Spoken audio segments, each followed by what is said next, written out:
Today's online classes for students pursuing engineering and information technology, semester 4, subject IT 202, algorithm analysis and design.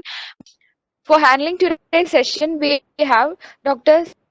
Smita MB, HOD, Department of Computer Science Engineering, LBS College of Engineering. She have a total experience of 19 years. She has more than 15 publications under her name. It's a pleasure you're here with us today, ma'am. Over to you. Thank you. Okay, thank you. Good morning, my dear students.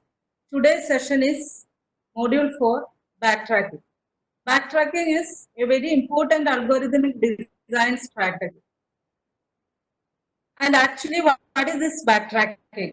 Okay, just listen the word. Backtracking means if the present solution is not a correct one, then you are moving little back in search of a better solution or a correct solution. And this also a recursive algorithm design strategy. Then this is very important and it has good applications in artificial intelligence also. And this backtracking, how it finds the final solution, that is very important. And it actually builds the solution, the final solution incrementally or systematically.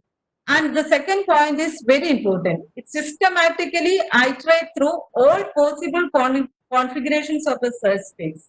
And if you are looking into a solution, if you are solving a particular problem, then the solution, okay, what are the possible solutions? Okay, there may be more than one solution for a problem, and there are more paths leading to the final solution. Then the entire search space that will include all possible configurations. And how we are going through all this search space or all these possible configurations of a search space, that is very important. And how it is done in backtracking, it actually follows a systematic method. And systematically, it iterates through all possible configurations. That is why it incrementally building the final solution. Okay. And this second and third points are important characteristic of this backtracking design strategy. Okay, the third point, this also builds a solution to a computational problem incrementally. Okay, these two are actually linked points. Okay, systematic method to iterate through all possible configurations of a search space, and it builds the final solution incrementally. Okay, it actually tries all possible options recursively. Okay, characteristic of backtracking design paradigm. One is this is also a recursive algorithm design strategy, and another one is it actually iterates systematically through the entire search space in search of a solution. Okay. Then another one, it actually builds incrementally the complete solution, the final solution. That means at each step, you are actually adding one component to the partial solution. And that partial solution will be leading finally to the, not all partial solution, at least one partial solution, we hope that that will lead to the final solution. And another one is, it simply tries all possible options recursively. If there are multiple alternatives to the next component, okay, that is incremental building up. If there are multiple components, then it tries all possible options recursively. Okay, I hope it is clear the important characteristic of backtracking algorithm. Then again, where we can apply actually, okay, this is actually a more explanation to the first point we have already seen. It is a systematic method for searching one or more solutions for a given problem. Okay, and here also you can see there are many applications for backtracking where we can apply this backtracking design strategy. Okay, precisely it can be applied very effectively in a multi-decision problem. In a multi-decision problem means at this step you have multiple decisions in your hand, and which decision you are going to choose. Okay, which is the optimal one, which will lead to the final solution, and that can be done effectively using the backtracking design strategy. And the execution, like one more thing, what is actually, I told you that in a backtracking, whenever we proceed with a particular solution, then at a point we understand that we cannot proceed further. We cannot proceed further. That point is called actually a dead end. Just like if you are entering into a building and there are 3 corridors in front of you, which corridor you should choose to reach the correct location, we don't know. and assume that we are proceeding with the left corridor and we are moving ahead. Then there are, at a point you have no doors opened, all are walls. Then that is actually a dead end. Then you will backtrack. That means you will walk in backwards direction and you will proceed with the next thing. Okay, this is called actually a dead end. And in case of a dead end, one will backtrack. That's why the name backtracking algorithm. Okay, one will backtrack and he can try other alternatives. Okay, and these are the major domains where we can apply backtracking design paradigm. One is enumeration problems, and in enumeration problems we will list all solutions and we will be picking an optimal solution. Okay, and all solutions are listed for a given problem. And this backtracking algorithm helps you to solve these enumeration problems in a better way. Then another one is decision problems. Okay, decision problems we are very much familiar with. Decision problems will always ask a question and to decide something. Okay, then the answer will be obviously binary, yes or no. Okay, in a binary decision problem, the answer will be yes or no. Then the decision problems or domain also we can apply the backtracking design paradigm. Then another domain where we can apply backtracking design paradigm is optimization problems. And what are actually optimization problems means the problems which intend you to maximize or minimize some value. Something like whenever we are doing a business, then our optimization will be maximize the profit.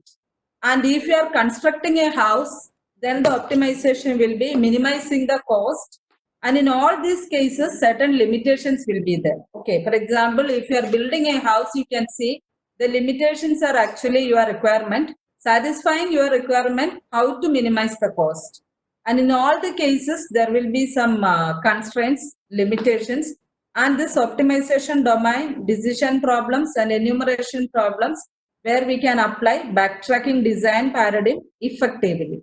And here, more precisely, how can we visualize backtracking? Okay, I hope everybody is busy with, everybody has a knowledge regarding the brute force approach.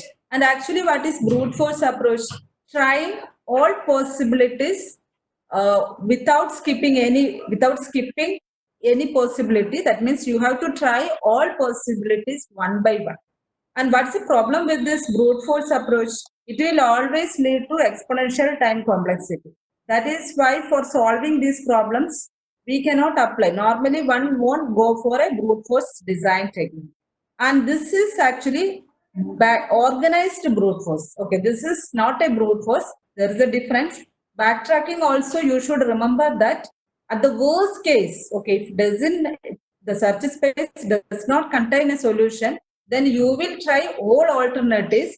In that case, the worst case complexity of the backtracking algorithm will be exponential, whereas brute force always it will be the exponential time complexity, because you will try all possible alternatives. You will list out all possible solution and then you will pick the optimal one. Okay, this technique will normally leads to exponential time complexity. Whereas in the case of backtracking, what the thing is, if a partial solution does not lead to the final solution, you have the opportunity, you have the freedom to reject the partial solution with all its candidate solutions. Okay, I hope I am clear to you. Then a backtracking algorithm, it's again a repetition. Okay, why? Because it's very important. Backtracking algorithm solves problems incrementally by adding. Incrementally means each step you will add a component to the solution. You will add a component to the solution. And that is actually the candidate solution, adding candidate solution. And at each point, since it is not the final solution, we will call it as a partial solution.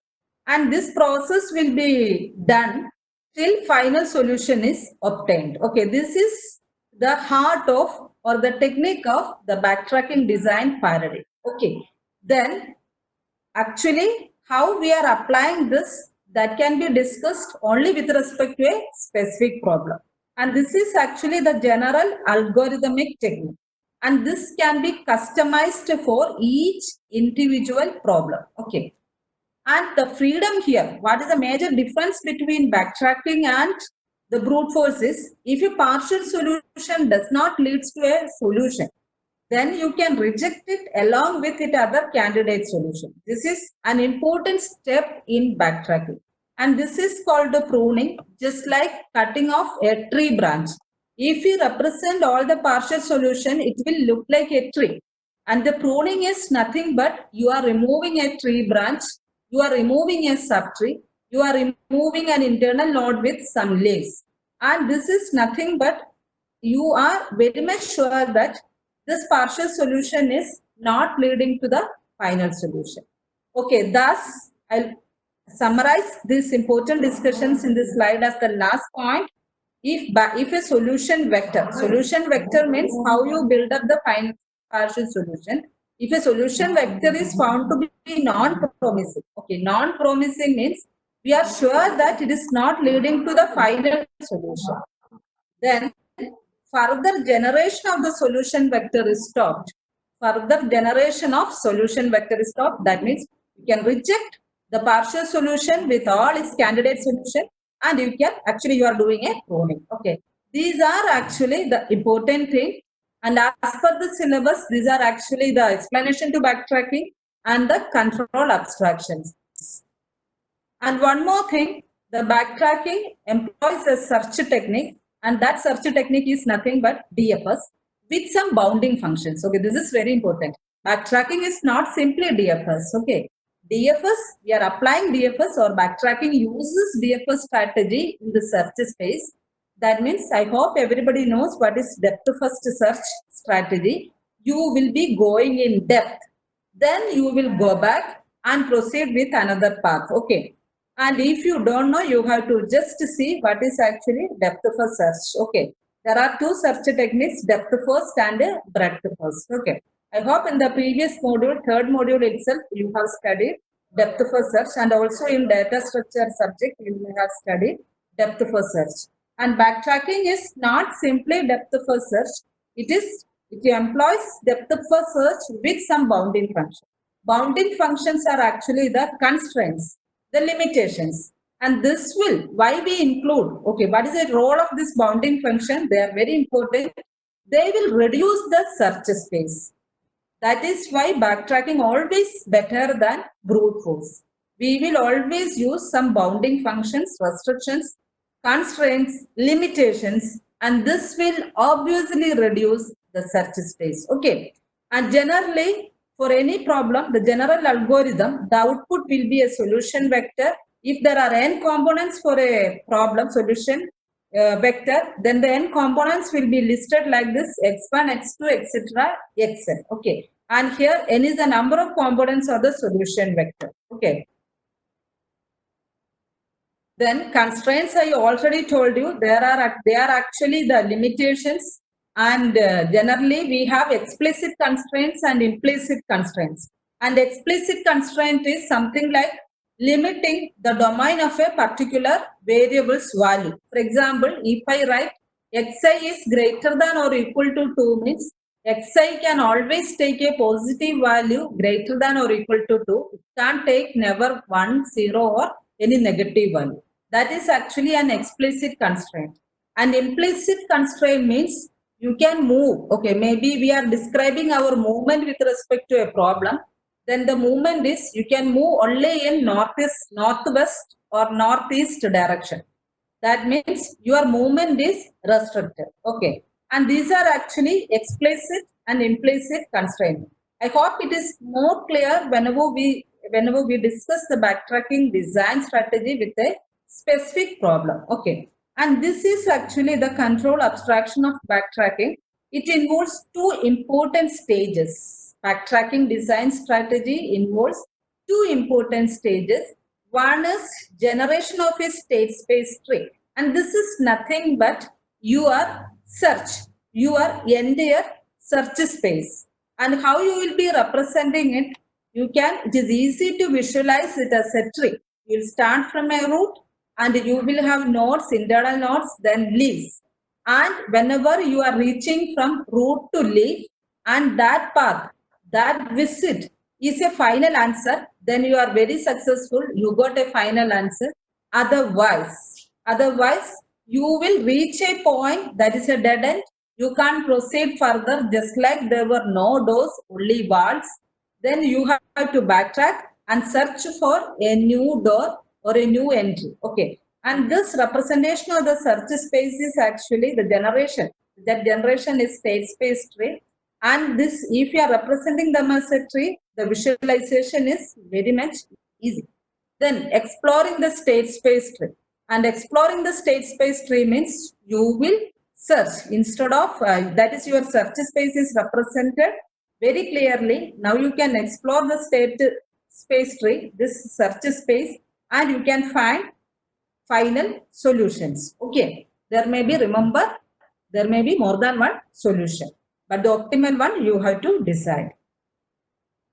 And generation of a state space, this is the first step, and it is called a solution space, and this is represented as a recursion tree. And this is nothing but arrangement of all possible solutions in a tree-like structure. Okay, and it's a tree means nodes and leaves will be there. And if you reach at a particular node, that node will be representing a partial solution. And there is a path from root to that particular node. Okay, that will be telling you the partial solution. How you have reached, what are the number of choices that are actually leading you from root to that particular node. Okay. And there are some terminologies we will be following. Okay, no need to worry. These are some simple terminologies. And there are some nodes or answer states in the tree, and they are part of the final answer. And there is a live node, and that node will be generated. Live node means we have added that node, but whose children has not yet been added. Okay. Then E node will be there. E node means that node is explored and it is currently expanding. That means we are proceeding further from the E node. And dead node, it is obviously that is a dead end. You cannot proceed further, you will backtrack. Okay. And the search, I have already told you, normally the tree search, we will employ BFS or DFS. Backtracking uses DFS. And some people used to tell that depth first node generation with bounding function is actually a backtracking technique. Okay, this is a simple explanation for backtracking. Okay, what is backtracking? Somebody can simply state it is actually a depth first search with a bounding function. Okay, here also, as I told you before, this bounding function is very important. Okay, and here now after this discussion of the search space, we are going for a specific example. All this time we were actually discussing the general points regarding the backtracking design strategy. And all these points where I know that they are purely theory, and in order to understand them better, we have to proceed with a specific problem. And here we are considering a specific problem that is mentioned in your syllabus. It's a very famous and important problem, N-Queen's problem. Okay, and this has been studied or included in artificial intelligence also. And this N-Queen's problem was actually first proposed by a German chess enthusiast, Max Bessel, in 1848. And what is this problem? The problem is quite interesting, and this is very interesting problem. And the problem is how we can state the problem. There's a second point. Place n queens on an n by n chessboard so that no two queens can attack each other. Okay. Where two queens will be attacking, that means you can place the queens in the same row, in the same column, or in the same diagonal. Okay. If you place queens in the same row, they will attack each other. If you place queens in the same column, they will attack each other. And if you place them in the same diagonal, then also they will attack each other. That means the problem is important. That is n queens on an n by n chessboard so that no two queens can attack each other. Okay, this is the important problem here. Okay, n queens. Okay, I'm just underlining n queens. Place n queues in an n by n chessboard so that no two queues can attack each other. No two queues can attack each other. That means if they are on the same row, column or diagonal, they will attack. Okay. And this is the problem statement. And here the findings. What are actually our findings? Okay, after reading this problem statement, what is your finding? Any idea? The problem is place n queens on an n by n chessboard so that no two queens can attack each other. Okay, that means we cannot place them in the same row, we cannot place them in the same column, or we cannot place them in the same diagonal. Then as after the problem analysis, we should have some finding. Okay, any idea regarding your finding? Anything comes to your mind? And here, one finding is any solution to the n-queens problem. Okay, we are telling in any solution to the n-queens problem, there is exactly one queen in each row. This is an important finding. You can place only one queen in each row. That means each row will be holding one queen. And the question is now, which column you are placing that queen in the ith row? Okay. If there are n rows, then the rows can be numbered from 1 to n. Then first row, which column you are placing that queen. Second row, which column you are placing that queen. Third row, which column you are placing that queen. And the bounding function. Okay, we talked much about bounding functions before while discussing the general idea regarding the backtracking algorithm. And here the bounding function is this thing. That means the attacking positions. You cannot place the queens on the same row, column or diagonal. This is actually the bounding function. Otherwise, you will have enormous possibilities for placing the queens. Am I right? You won't end up. Okay, there are many solutions. You can try many things. It may take days and days to try all possibilities. But what happens tremendously or surprisingly, this bounding function help you to reduce the search space. Okay, we will see how it helps you to reduce the search space. And here one finding, okay, we have already obtained one finding from the one observation from the problem statement. Any solution to the n-queens problem, there is exactly one queen in each row. There is exactly one queen in each row. So we will represent our possible solution using an array q1 to n, where qi indicates which square in row I contains a q. Okay, which square means which cell. Okay, I hope everybody is visualizing a chessboard in their mind. Then in first row, which cell you are placing your q. And if a particular cell contains a q, then you can mark that as 1. And if there is no q, then that will be 0. Okay. And to find a solution, we put the queens on the board row by row, starting from the first row, that is the topmost row. Then let us have one more specific there is actually n queens problem. That is a general problem. Okay, be more specific, customize it. Let us consider that n value, number of queens is equal to 8.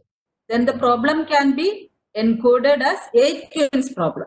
And the statement is place 8 queens on an 8 by 8 chessboard. Solve a square 8 by 8 so that no two queens attack. That means no two of them are on the same row, column or diagonal. Okay, the problem has been customized. Okay, n queens was again a general problem that we have customized for better understanding. Okay, I hope.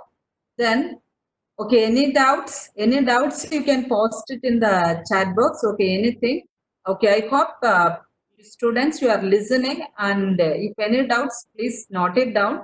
Okay, you can always pose a query. Okay, if anything. Okay, then all solution to the 8 queens problem, there are 8 rows.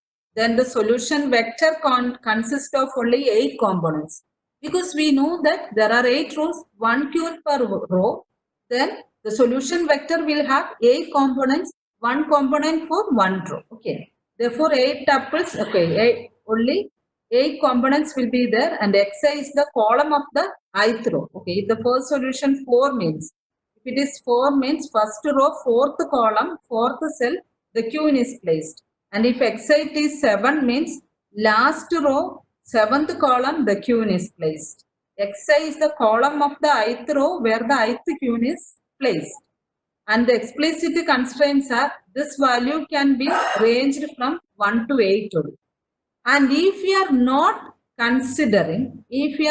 considering this attacking positions, then how many tuples can be there? 8 raised to 8, 8 tuples will be there in the solution space. I told you before, if there were no bounding function, then the solution space will be very huge. It's really going to be huge. This is going to be 8 factorial tuples. Okay, from 8 raised to 8 tuples to 8 factorial tuples. 8 raised to 8 to 8 factorial tuples. And this is actually a reduction from 8 raised to 8 to 8 factorial tuples. And this is a reduction in the bounding function actually reduced. Bounding function actually reduced your solution space from 8 raised to 8 to 8 factorial tuples. This is the use. This is actually one major difference between backtracking and brute force approach. Okay, I told you before. And here, suppose two queues are placed at positions I and j and k and l. Okay, what is this I and j and k and l means? I and j means jth column of the object in row I for the ith queue. Okay, jth column of the object in row I. That means ij means ith row, jth column, you are placing the queue qi. Okay, I hope you are noting the conventions. The pair ij means ith queue you are placing on the jth column, and the kth queue you are placing on the lth column. And the column conflict means two queues conflict if their xi values are identical. If this j and l are same, then means they are placing on the same column. Then there will be an attack. Then there are two diagonal attacks. One is actually an increasing diagonal and another one is actually a decreasing diagonal. Okay, if decreasing diagonal and increasing diagonal will be there. And here we have wrote it as diagonal 45 conflict and diagonal 135 conflict. In that case, what will be the values? You can check it out. I minus j should be equal to k minus l if they are on the same diagonal. And diagonal 135 conflict will be, that is an increasing conflict. You will be moving like this. The diagonal 135 means you are moving like this. Okay, that means I'm talking about actually the diagonal movement. This is actually the 135 diagonal movement. And this is going to be the 45 diagonal movement. Okay, here there are two diagonal movements. And in the case of this 135 diagonal movement, the value will actually be increasing. And that means I plus j equal to k plus l. I plus j equal to k plus l.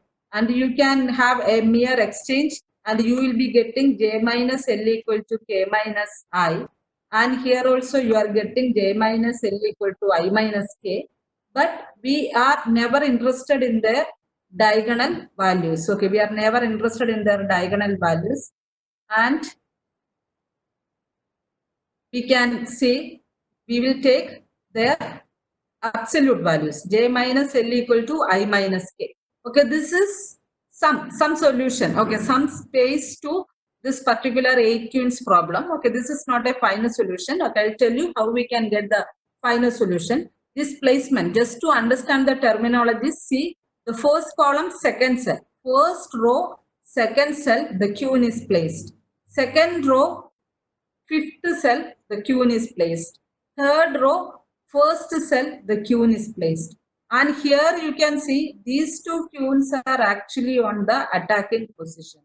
And how will you check the conflict? You have to remember this formula, j minus l equal to I minus k for the diagonal conflict. And take these two cells, the cells are 3, 1 and this is going to be 8, 6. And 3, 1 and 8, 6, j minus l, okay, that is actually 1 minus 6 and I minus k, that is 3 minus 8. that is equal to 5, 5. And if they are same, the two queues are on the attacking positions. And you can see here, this is a diagonal attacking position. Am I right? This is a diagonal attacking position. Okay. This is how we will be checking. Okay. Because row conflict and column conflict can be found easily. While coding, the only complication is how will you check the diagonal conflict. And for the diagonal conflict, this simple equation will help you. Okay.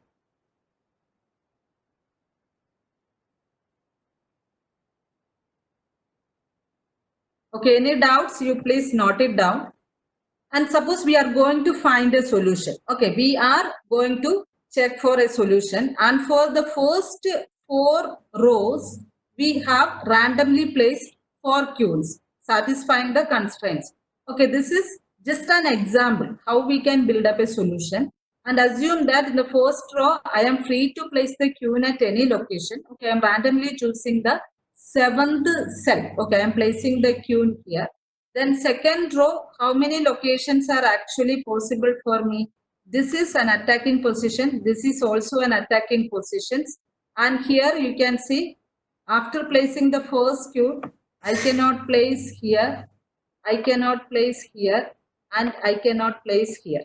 That means in the second row, I am free to place my queue at any other position. Assume that we are always choosing the last one. Okay, the last one from the right end, and I am placing my queue here. And here the attacking positions like this. These are the attacking positions. In the third row, I cannot choose here, and this will obviously be continuing. This also you cannot choose. This is an attacking position. Okay, and out of this space, assume that I am placing my queue here. Then in the fourth, you can see these are the positions where I cannot place my queue. Okay, here this will be continuing. Here also I cannot place, and this is not a diagonal one, but here this is a diagonal one. I cannot place. This also I cannot place this column. Also it is from this queue. Also you will be getting a column conflict, and this one actually going to here. Okay, sorry that this is a diagonal conflict and it will be going like this. Okay, and here we will be placing the queue. Okay, after this we have 5, 6, 7 and 8. Okay, if this is the partial solution you are starting with, then how we can proceed to the final solution, that will be shown in the next slide. Okay.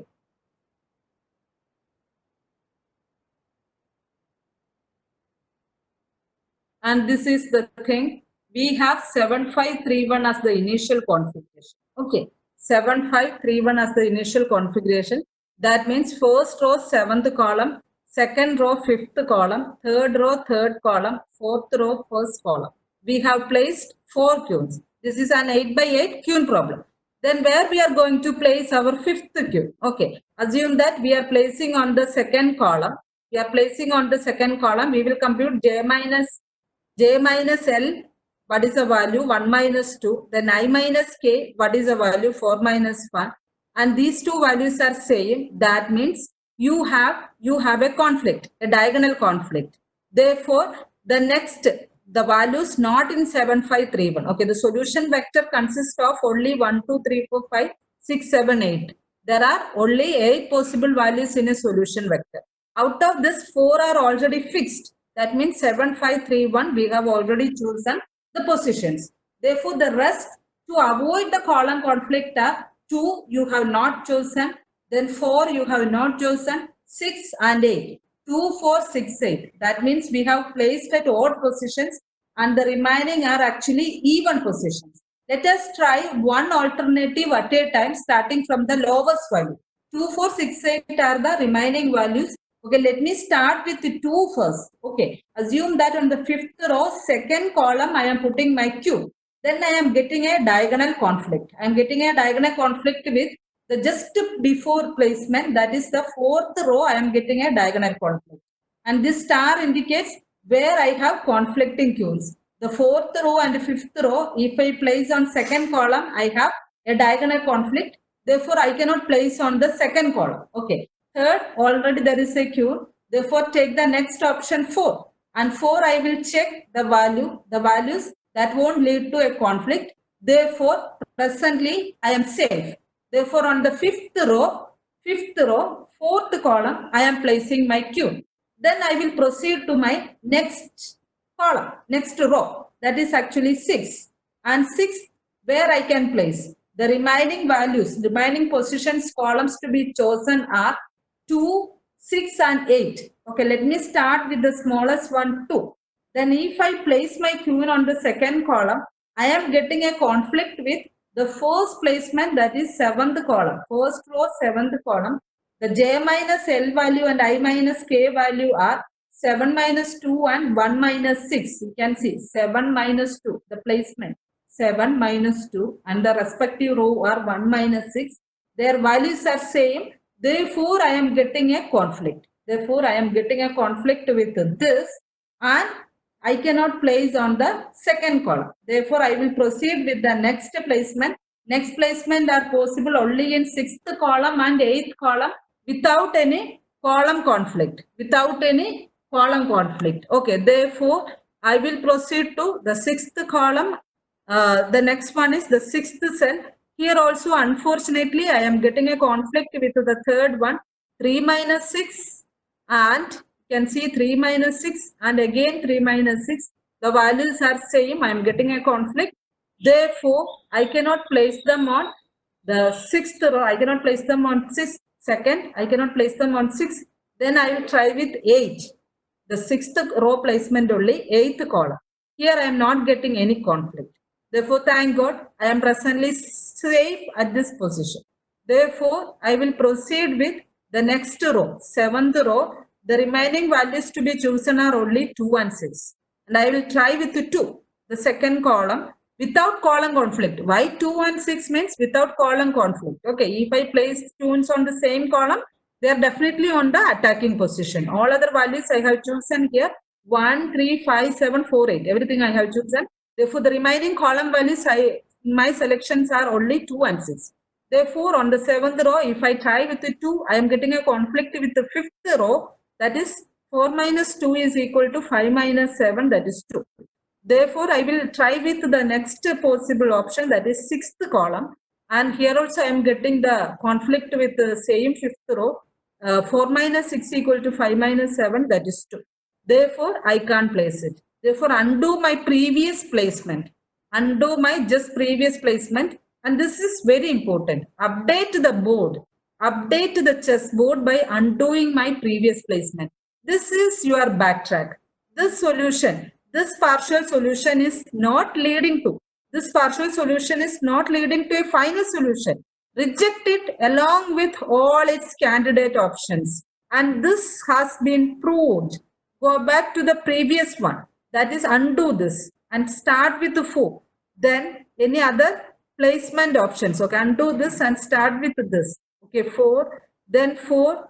Again, we were actually getting 4. We were proceeding with 8. This is not possible. For any other feasible option, no. In 4, in 5th row, 4th column, our only possible options were 2, 6, 8. And 2, 6 were already giving you a headache. That is actually a collision, that is diagonal conflict. Then the last one was 8, and but unfortunately 8 is also not giving you a final solution. Therefore, you have to undo this 4. Undo this 4 also.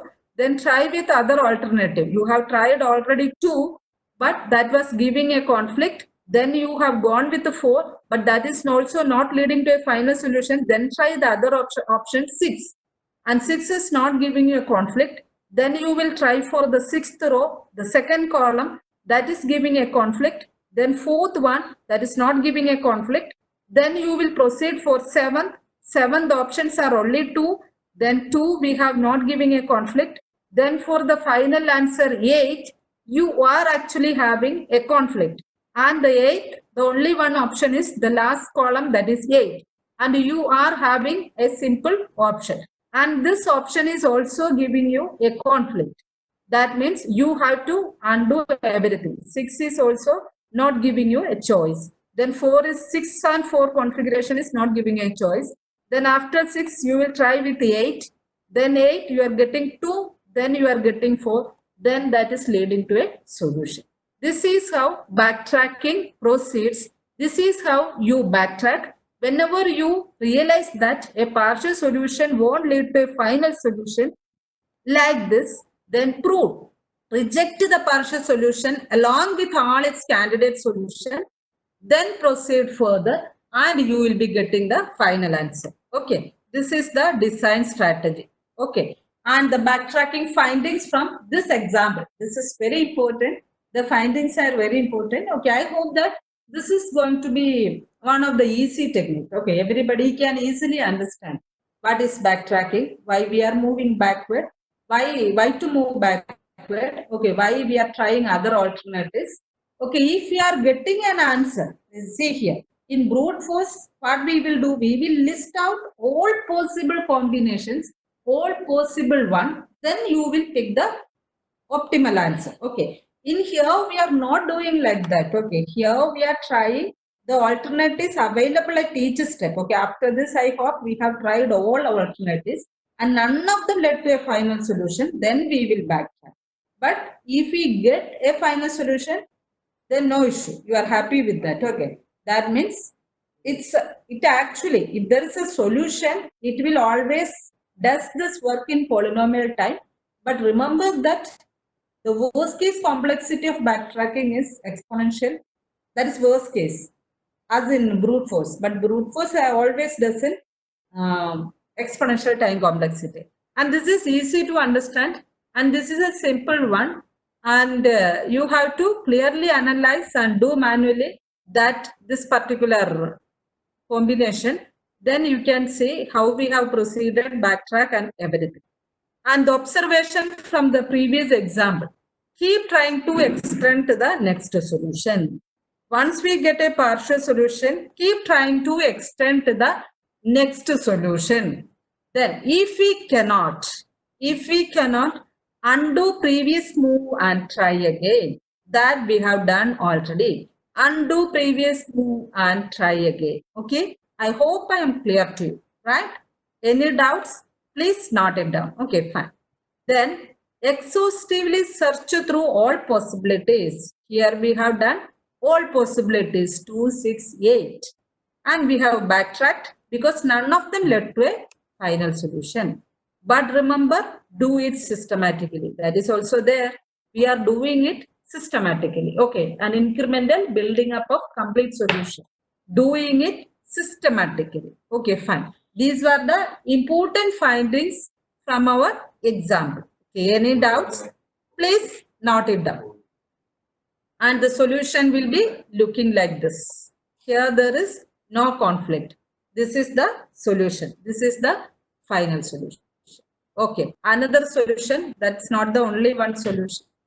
This is another options. And the array will be 4, 7, 3, 8, 2, 5, 6. This will be first row, which column you have placed. Second row, which column you have placed. Because one important finding from the problem was each row contains one queue. Am I right? Okay, this is a recursive algorithm. You need not worry. Here, there are important points. It recursively enumerates all complete n-queue solutions.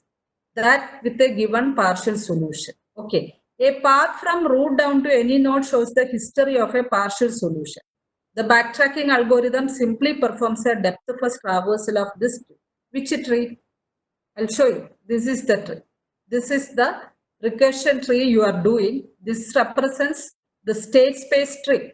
This represents the state space tree, and exploring the state space tree will give you which branch, which path actually lead to a final solution. Which path actually lead to a final solution. And these points BB checks gives you the backtracking that were actually a dead end. And here with a 4 queues, 8 queues very important to visualize. 4 queues again a customization. And this here I hope you can see it. First row, first cell I am placing. Then second row you have to see it. Second row I cannot place here. I cannot place here. I cannot place here. Then I have only these two. I have placed it here. Then I cannot place any of these cells. Therefore, I have to undo my previous placement. And I am moving from this cell to this cell. Okay. Then I can place it here. Am I right? I am going to place my Q here. Here there is no conflict. Then on the fourth, you can see here there is a conflict. Here there is a conflict. Here there is a conflict. Here also there is a conflict. Therefore, in Fortune's problem, if you have this partial solution, you cannot proceed further. Therefore, prune this, undo everything, backtrack. Try with the second alternative. Okay, we have moved to the second cell. Then the options, then that will lead to a final answer. That is actually leading you to the final answer. Okay, I hope. This is how we are doing the backtracking. We are systematically building or incrementally adding one component because first row a queen has been placed. That is actually an adding of one component to the solution vector. And the second row also we are adding this. This is another adding. And this partial solution at this stage we realize that it's not leading to an optimal solution. Then what obviously we have to do? Backtrack and try other alternatives. Okay, try other. And we have moved our first tune itself from the second one and that we got an answer. And this is actually the state space representation. And this is more easy for your visualization. I have represented like this. These are actually the recursion tree for the Fortune's problem.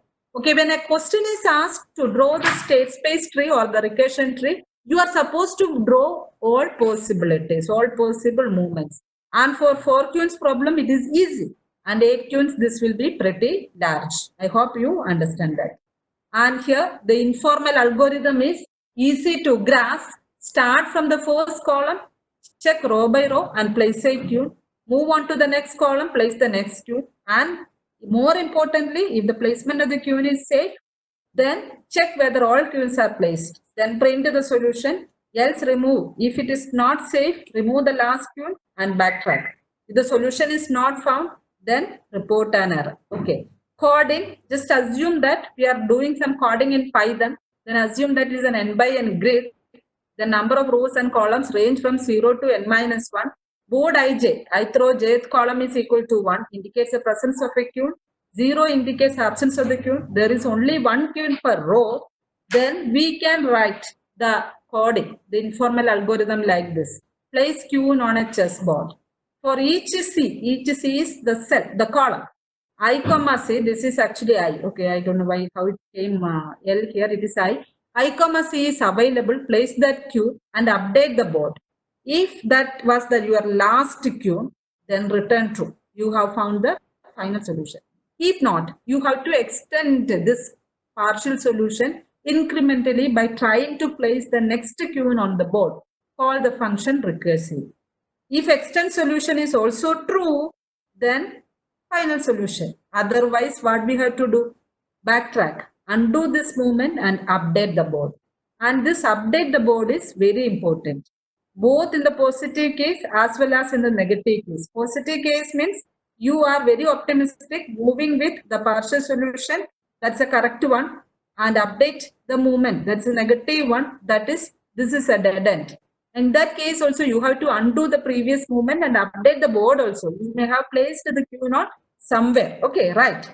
And this was actually the attacking positions here. How many queues, how many rows? Okay, this will help you to write the code for update the board in this function. Okay, I hope that students, it is easy to understand what is actually NQL's problem and how backtracking actually helps you to find the final answer. Okay, and this is actually the diagonal movement. Okay, this is the diagonal conflict. This is a decreasing diagonal. You can see C minus R will be always 2 here.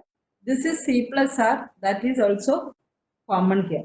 And these were actually used in our previous explanations. Okay, and that was actually here. This algorithm I have told you before itself. How we got this expression, J minus L equal to I minus K. This was the finding. You can try that. And this is actually the NQL's problem. Okay, if any doubt, I hope this is the right moment to conclude. Any doubt, you can pause it. Ma'am, we have a question. Okay. In 8 queen example, why do you always start placing the queen in the 7th column for the first row? No, that is not necessary actually. That was, I have displayed another solution also. That is not necessary. We have randomly chosen that position. We have chosen 4 positions for the 4th row. Then I have illustrated how we can proceed further. Okay. That is not necessary always. Another solution I have listed here. We have placed the queen on the 4th cell only, first row, fourth cell. This is also a correct solution. Not only one solution, we can have many solutions. This is another one. The correct procedure is like this. If you are trying all possibilities, as in the fortunes problem, what we have done, you can try the first column and that is not leading to a complete solution. You can backtrack all the placement. You can try with the second column. You can try with the third column like that. And since I know that this is a feasible start for that, I just given that. And later I can explain how we can place all the thing with a simple slide. Okay, that's the only thing. There is no other reason you can place it in first column also. You can try with that. Okay, no issue in that. Students, okay, as per the doubt, once again I remind you that there is nothing like that. We should always place the queen in the 7th row. I just tried a possibility, okay, 7531. Then I expanded, then I have given an example to how to expand this partial solution to a full solution. That was the only thing I have illustrated here. How to expand this partial solution to a full solution. And the 4 queens, it is easy to visualize, I hope. Everything, all possibilities you are trying and you can see that. And it is very difficult to draw it for 8 queens because this will be very huge. If you try it, you will see. Then once again, I will remind you that this is an easy topic, simple topic. Okay, you can study yourself, you can have a better understanding. And this backtracking has got important applications. And most probably, the question is going to be like explain the backtracking algorithm, discuss the control abstraction, how we are designing the algorithm, the different stages, what is this state space tree and how we are exploring that. And maybe you may be asked for any of the problems. And this is one of the typical classical problem encountered in backtracking, that is NQ's problem. Okay. And if you have any other doubts also, you can post me, I hope. Okay. Okay, thank you for your listening. Thank you for your patient listening. And this is not in your prescribed textbook format. Okay, I have referred a textbook, Design and Analysis of Algorithms by Ahu and Ullman. I got backtracking from there. And also in Artificial Intelligence lecture series also, you can see the backtracking algorithms. Okay, thank you. Thank you so much, Smita ma'am, for today's class. We are grateful for the time and effort you took to handle the class. It was very informative and helpful session. Once again, thank you so much and thank you all for joining with us today. Thank you.